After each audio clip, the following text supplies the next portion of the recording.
14절에서 21절의 말씀, 하나님의 사랑이 형제 사랑이 되다, 하나님의 사랑이 형제 사랑이 되다 제목으로 말씀 전하겠습니다. 하나님의 사랑은 놀랍고 놀라운 사랑이며 측량할 수조차 없는 사랑이지요. 사도 요한은 이것을 요한일서를 기록해내는 동안에 계속해서 반복해서 우리 가운데 알려주고 말씀하고 있습니다. 하지만 많은 경우 하나님이 우리를 이렇게까지 사랑하시는 이 사랑에 대해 받아들이지 않는 일들이 많이 있습니다. 왜 그러는가 가만히 생각해 보면 우리는 작은 손해에도 실망하고 작은 상처에도 견딜 수 없이 아파하는 존재이기 때문에 우리의 머리로는 도무지 하나님의 그 사랑의 크기를 이해할 수 없고, 그래서 그 큰 사랑의 하나님의 그 사랑의 크기를, 큰 사랑을 받아들이지 못하는 듯합니다. 물론 그럼에도 하나님의 사랑이 깨달아지고 받아들여지는 사람들도 있지요. 예수님은 이런 사람들을 말씀하실 때 택함을 받은 사람이다 이렇게 이제 말씀하셨습니다. 마태복음 24장 14절 말씀을 보게 되면 예수님께서 한 비유를 설명하신 후에 이렇게 말씀하셨습니다. 청함을 받은 자는 많되 택함을 입은 자는 적으니라. 청함을 받은 사람은 많다는 거죠. 하나님의 이 구원의 잔치 안에 청함을 받아서 하나님이 우리를 어떻게 사랑하셨는지 그 사랑이 믿어지고 깨달아지는 그 구원의 삶으로 초대받은 사람들이 많다는 겁니다.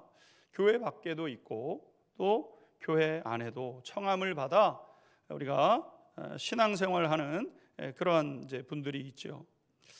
그런데 모든 사람들이 우리가 교회 안에서 신앙생활할 때 이 사랑이 알아지고 깨달아지는 것만은 또 아닌 듯합니다.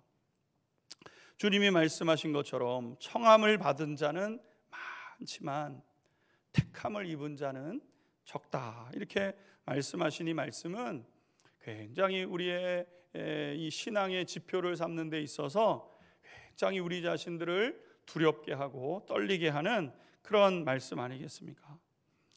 택함을 받은 사람은 사랑이 깨달아지고 알아진 사람들인데 점점 변화되어져 가고 마침내 성결에 이르는 사람이 되게 되는 것이죠. 성결에 이를 수 있다면 계속해서 우리가 중생의 체험 이후에 성화의 여정을 계속 걸어가고 성결에 이르게 되는 것, 하나님이 우리에게 기대하시고 꿈꾸시고 소망하시는 그런 내용 아니겠습니까? 우리가 한 사람 한 사람이 하나님 앞에서 성화의 이 과정들을 진실되게 걸어가면서 성결의 삶에 이르러야 할 것입니다.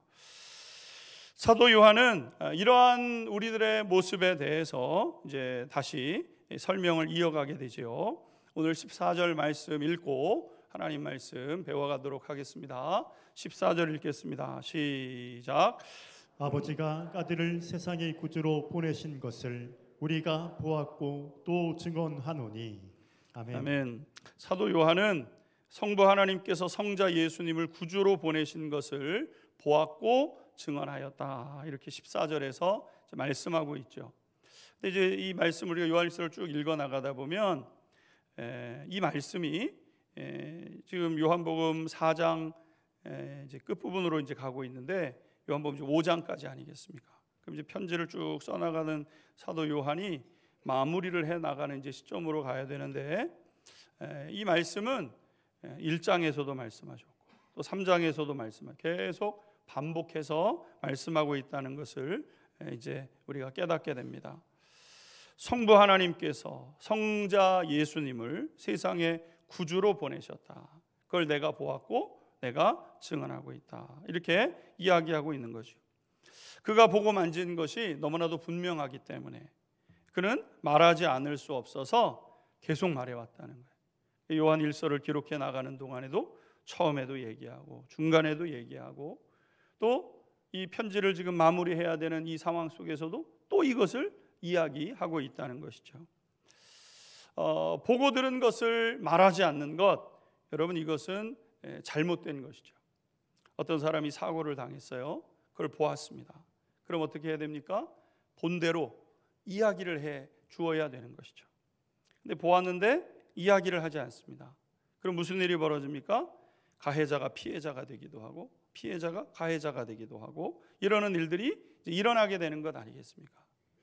그러니까 무엇인가를 보고 무엇인가 중요한 것을 알았다고 한다면 그것을 전할 의무가 생기게 되는 것이죠. 그래서 사도 요한은 자신이 한평생 백발노인이 되어서 백세를 바라보고 이 지금 그렇게 살아온 사도 요한이 이것을 다시 말씀하는 거죠. 성부 하나님께서 성자 예수님을 우리에게 구주로 보내신 것을 내가 보았고 그래서 내가 증언해 왔다 이렇게 얘기를 합니다. 그 결과 사도 요한의 고백은 이렇게 이어지죠. 16절 같이 읽도록 하겠습니다. 16절 시작. 하나님이 우리를 사랑하시는 사랑을 우리가 알고 믿었노니 하나님은 사랑이시라. 사랑 안에 거하는 자는 하나님 안에 거하고 하나님도 그의 안에 거하시느니라. 아멘. 하나님이 우리를 사랑하시는 사랑을 우리가 알고 믿었다. 보고 경험한 거죠. 끊임없이. 사도 요한은 그것을 부인하고 싶어도 부인할 수 없을 분명한 증거가 사도 요한에게 있는 거 아니겠습니까? 하나님은 사랑이시라. 사랑 안에 거하는 자는 하나님 안에 거하고 하나님도 그 안에 거하시느니라. 사도 요한은 많은 증거를 가지고 예수님이 어떤 분이신지 하나님의 사랑이 어떤 사랑인지를 이제 알고 믿게 되었다는 겁니다. 창조주 하나님이 계시는구나. 여러분 창조주 하나님이 계시죠. 그분이 우리를 이렇게까지 사랑하시는구나. 이렇게까지 사랑하신다고 사도 요한이 깨닫게 된 거죠. 그래서 마침내 성부 하나님은 우리를 영원한 천국으로 인도하시기를 원하시는구나. 이 사도 요한이 깨닫게 된 것이죠. 여러분 이것이 깨달아진 사람들은 세상의 유혹에 대부분 넘어가지 않습니다. 또 악한 원수 마귀가 잔혹한 박해를 한다고 할지라도 흔들림이 없죠. 하나님이 계시고 나를 이렇게까지 사랑하시고 마침내 있는 그 영천국에 나를 인도하려고 하신다고 그러면 다른 거 볼 힘도 여유도 없는 것 아니겠습니까? 이보다 확실한 것이 없기에 무엇이 두렵게 할 수 없고 넘어지게 할 수 없다는 거죠. 하나님이 우리를 이토록 사랑하시고 죄의 잔혹한 대가를 다 지불하셨고 그리고 우리를 사랑으로 인도하셔서 영생으로 이르게 하시는데 이제부터 하나님의 인도하심만 따라 담대한 믿음의 여정을 걸어내는 일들이 일어나게 되었다는 거예요. 그게 사도 요한의 삶이고 많은 그 사도들의 삶이었던 거죠. 많은 예수 믿는 사람들의 그 증거 아니겠습니까? 그래서 17절 말씀을 보게 되면 이렇게 말씀하고 있는데 사랑이 우리에게 온전히 이루어진 것은 우리로 심판날에 담대함을 가지게 하려 함이다. 이렇게 말씀했습니다. 사랑이 우리에게 온전히 이루어진 하나님의 사랑이 우리 가운데 물붓듯 부어져서 하나님이 나를 이렇게까지 사랑하신다고 하나님이 나를 이렇게까지 이 마음이 있게 되면 심판날에 담대한 삶이 되게 된다는 거죠. 여러분 우리가 예수님을 믿으면 헛된 두려움이 사라지게 됩니다. 무슨 얘기냐? 예수 믿다가 가난해져도 그게 두렵지 않은 거예요. 예수 믿다가 가난해졌는데 여러분 무슨 문제가 있겠습니까?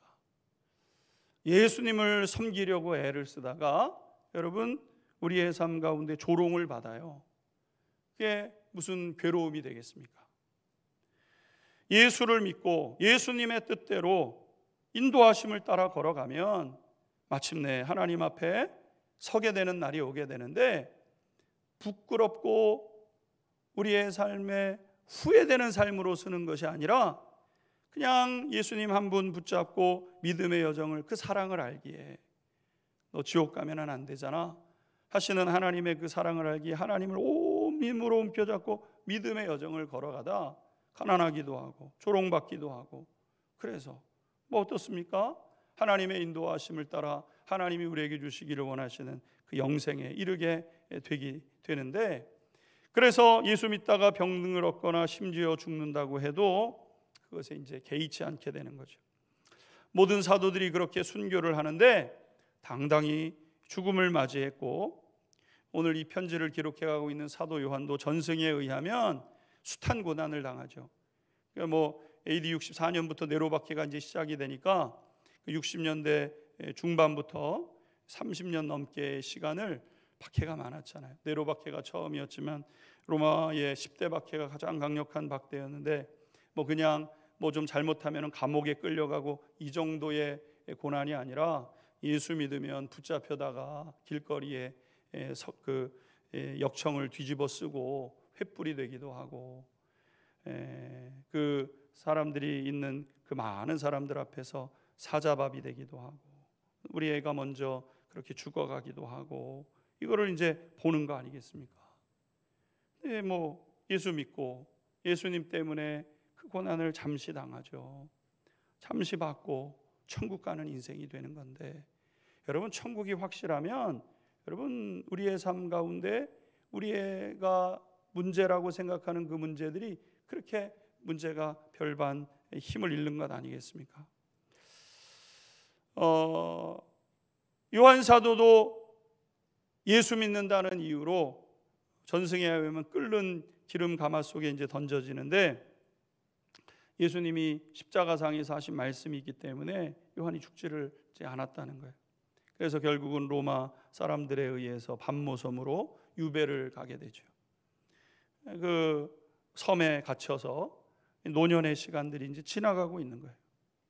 그러면 그 노년의 시간이 그렇게 지나가고 있으니까 불평이 많고 두려움에 벌벌벌벌 떨고, 어떡하지, 한 번뿐인 인생인데 이러면서 요한이 살아냈냐는 거죠.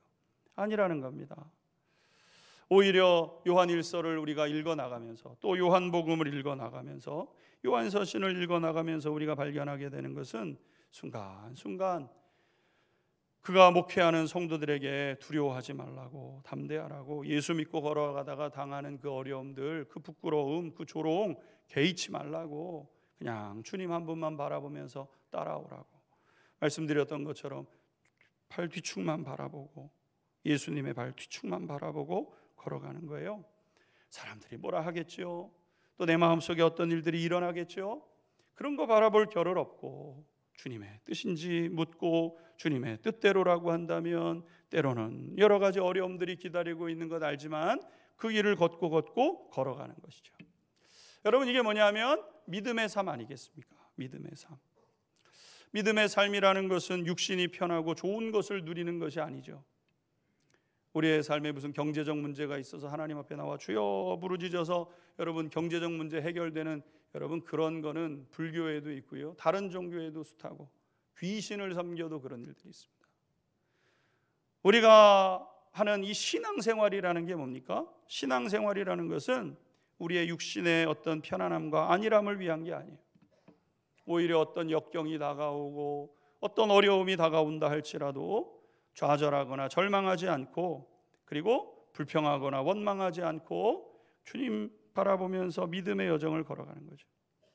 내 힘으로 내 의지로 주님을 그냥 딴 거 보고 싶은데 주님을 바라보면서 걸어가는 건가? 근데 신앙생활 하다 보면 그게 아니라는 것을 발견하게 되죠. 내 마음에 그런 것들이 자리 잡을 곳이 없어요. 딴 거 쳐다볼 겨를이 없어요. 주님을 놓칠까 봐.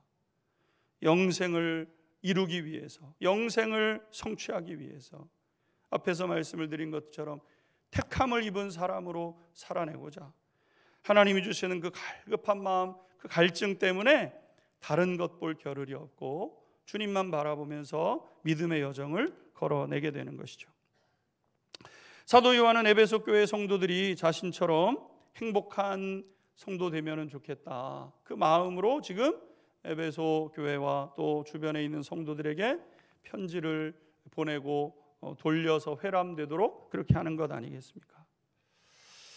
사도 바울은 오랜 시간 열악한 상황 속에서 홀로 고독한 시간을 보내고 있지만 주님이 내 곁에 계시지, 주님이 내 곁에 계시지, 이게 깨달아지고 알아진 거예요.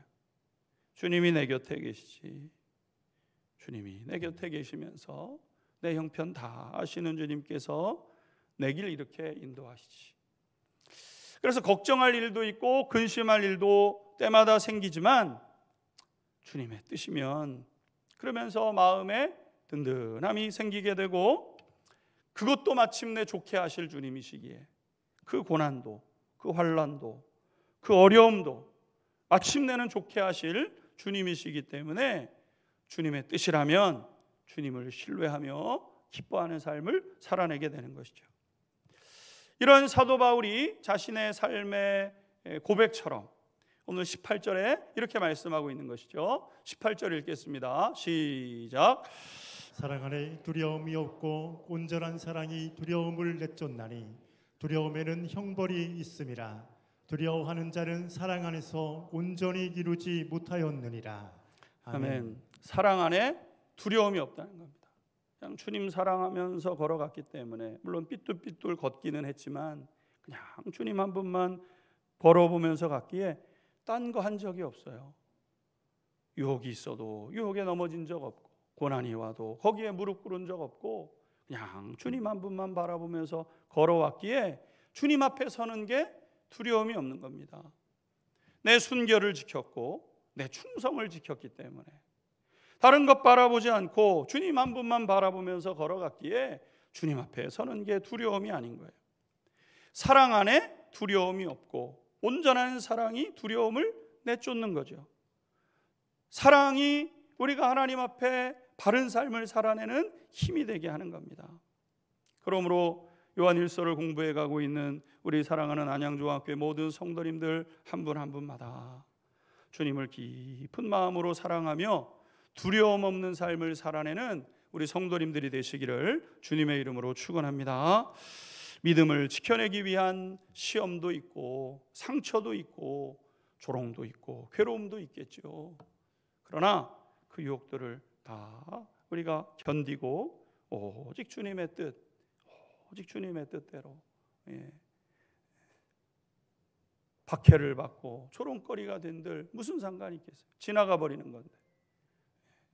그러면 주님이 우리에게 칭찬하시는 내용이 있는 거죠. 오늘 마지막으로 생각해 보게 되면 이러한 하나님의 사랑이 형제 사랑으로 이어지게 된다는 겁니다.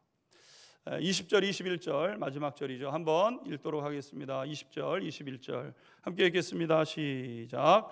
누구든지 하나님을 사랑하노라 하고 그 형제를 비호하면 이는 거짓말하는 자니 보는 바 그 형제를 사랑하지 아니하는 자는 보지 못하는 바 하나님을 사랑할 수 없느니라. 우리가 이 계명을 주께 받았나니 하나님을 사랑하는 자는 또한 그 형제를 사랑할지니라. 아멘. 아멘. 사도 요한은 하나님의 사랑을 충만하게 받은 그 사람은요, 그 사랑이 다시 누군가에게로 이제 흘러간다고 얘기를 하고 있죠. 물컵에 물이 비었을 때는 물이 채워지면 한동안 이 안에 머물지만 계속해서 채워지면 바깥으로 흘러가는 것처럼 하나님의 사랑이 차곡차곡 우리 가운데 채워지면 어느 순간 이제 흘러가게 된다는 거죠. 하나님께로 향해서 흘러가게 되고 그 다음에는 형제에게로 흘러가게 된다는 겁니다.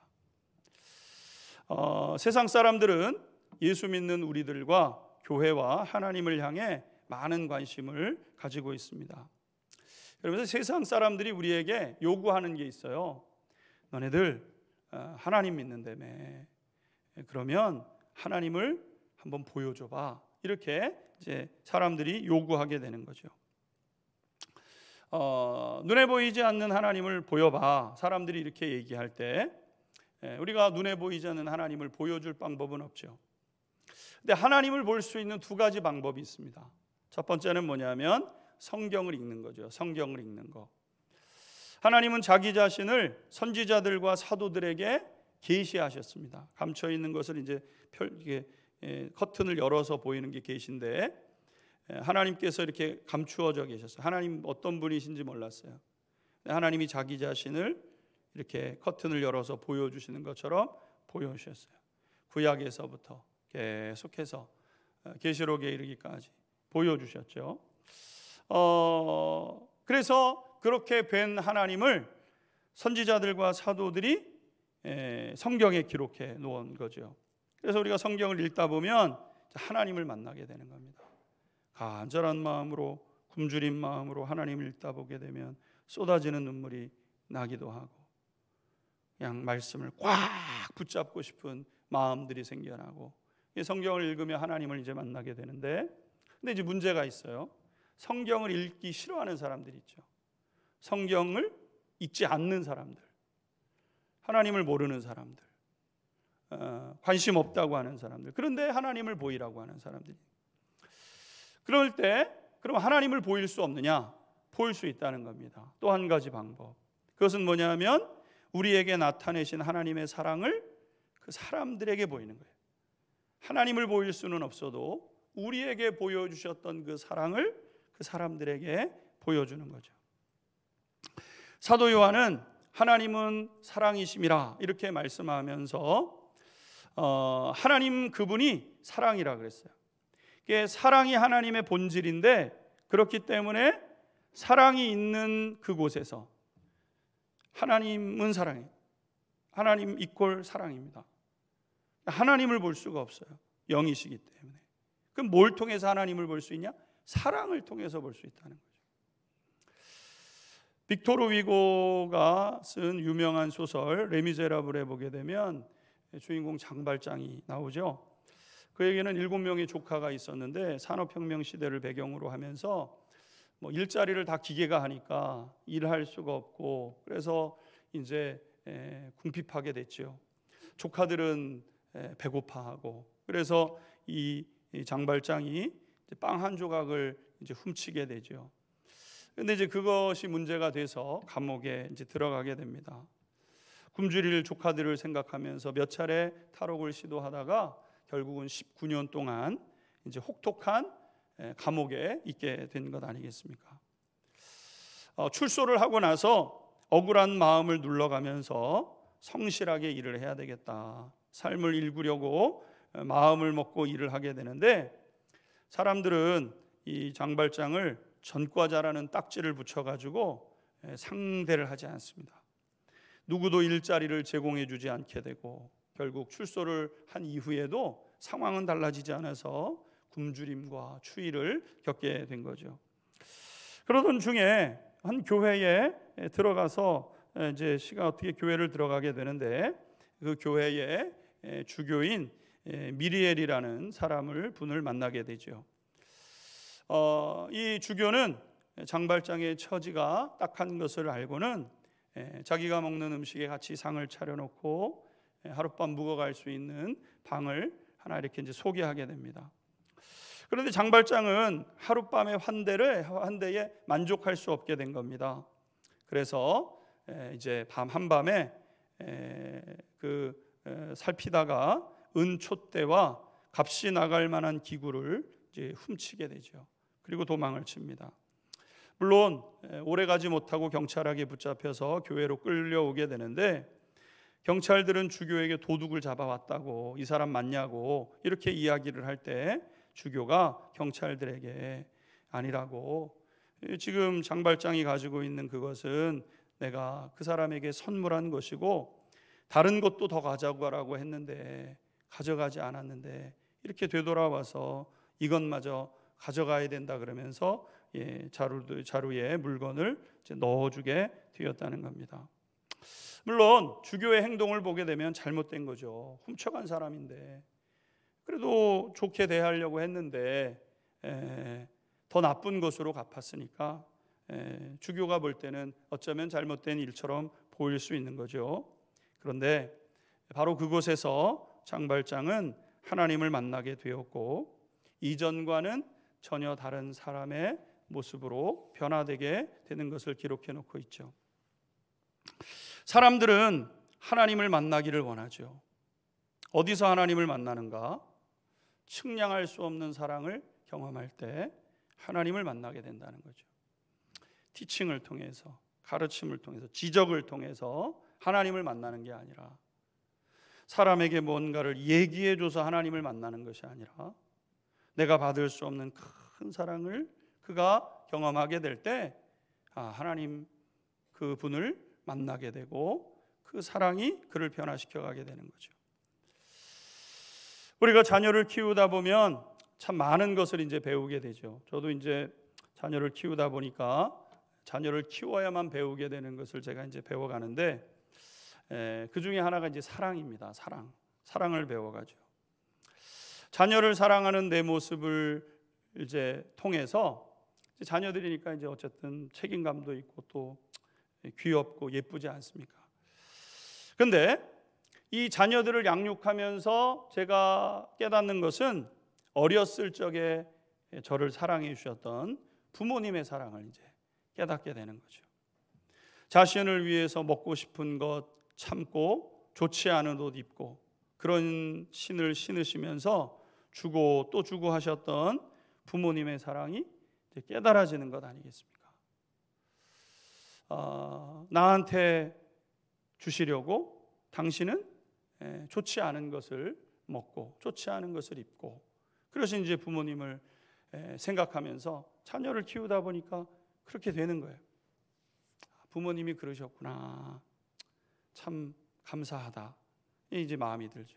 철 좀 드는 것 같아요. 철이 조금 이제 들죠. 근데 이제 어느 날 그 부모님이 나를 사랑하셨구나. 부모님의 사랑이 크지. 이렇게 이제 생각을 하는데 어느 날 또 문득 드는 생각은 뭐냐면 우리 부모님이 저희가 3남매 아니겠습니까? 3남매. 생각해 보니까 나만 그렇게 사랑하신 게 아니라 내 동생들도 그렇게 사랑하셨구나. 이것이 이제 마음속에 알아진 거죠. 첫째랑 둘째랑 있으면 첫째만 사랑하는 것도 아니고 둘째만 사랑하는 것도 아니고 첫째는 첫째대로 사랑하고 둘째는 둘째대로 사랑하고 이게 부모 마음이구나. 이게 이제 알아지니까 우리 부모님도 나만 그런 게 아니라 내 동생들도 그렇게 사랑하셨구나. 이거를 알게 되는 거죠. 그래서 그들도 잘 되기를 바라시는. 그러니까 이제 부모님이 마음이 불편할 땐 어떤 자녀 하나 잘 돼가지고 마음이 기쁜 게 아니라 안 된 자녀를 생각하면 마음이 괴로운 거잖아요. 10 자녀가 있는데 9이 다 잘 되고 하나가 안 됐어요. 90%는 그래도 성공했네. 이러는 부모는 없는 것 같아요. 그 안 되는 그 한 자녀 마음이 아프고 생각하고 저 그래도 살아야 되는데 이런 마음이 부모의 마음인 것처럼 그러니까 어떤 일들이 벌어지냐면요 이 부모님의 사랑이 어느 순간에 보니까 부모님의 사랑이 깨달아지고 나니까 형제 사랑으로 이제 나타나게 되는 거 아니겠습니까? 그런데 하나님께서 우리를 하나뿐인 아들 예수님을 십자가에 내어주시도록 사랑하셨는데 그 사랑을 통해서 우리가 얼마나 사랑받은 사람인지 알게 되었다 그랬어요. 그렇죠? 십자가가 명확하게 있으니까 십자가 앞에만 우리가 서는 거니까. 근데 어느 순간 하나님께서 나뿐만 아니라 내 형제도 그렇게 사랑하시는군요. 이게 이제 알아지는 것 아니겠습니까? 그래서 내 형제도 잘 되고 내 형제도 행복하고 내 형제도 잘 살기를 바라시는구나. 이게 알아지고 나면 내 형제가 잘 되기를 바라고 잘 되면 내 일처럼 기뻐하고 내 형제가 괴로워하면 내가 아픈 것처럼 아파하며 그를 축복하게 되는데 그게 뭐냐면 그리스도인의 사랑이라는 거예요. 서로 그렇게 사랑하게 되는 거예요. 하나님이 이 옆에 있는 이 성도님도 그렇게 사랑하시는구나. 그가 아프면 같이 아파하고 그가 기쁘면 부모님이 기뻐하실 마음에 내 마음도 기쁘고 이런 마음으로 세워지게 되는 것이죠. 사도 요한은 오늘 그래서 20절 21절의 말씀에 이렇게 말씀하는 거 아니겠습니까? 누구든지 하나님을 사랑하노라 하고 그 형제를 미워하면 이는 거짓말하는 자니 보는 바 그 형제를 사랑하지 아니하는 자는 보지 못하는 바 하나님을 사랑할 수 없느니라. 우리가 이 계명을 주께 받았나니 하나님을 사랑하는 자는 또한 그 형제를 사랑할지니라. 오늘 우리가 영생을 얻었고 선하신 하나님의 사랑을 받은 것이야말로 은혜 아니겠습니까? 오늘 이 세상을 떠나도 우리는 어디 갈지 궁금하지 않아요.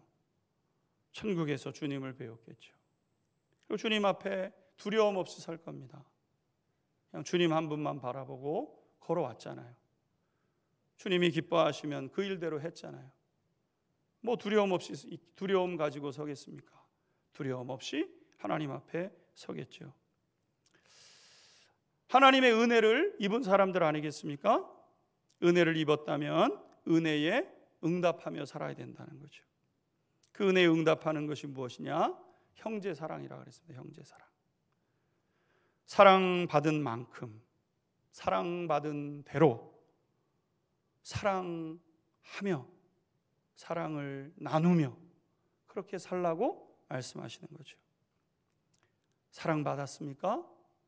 사랑을 흘려보내며 살아가는 우리 모든 성도님들이 되시기를 주님의 이름으로 축원합니다. 우리 같이 기도하겠습니다.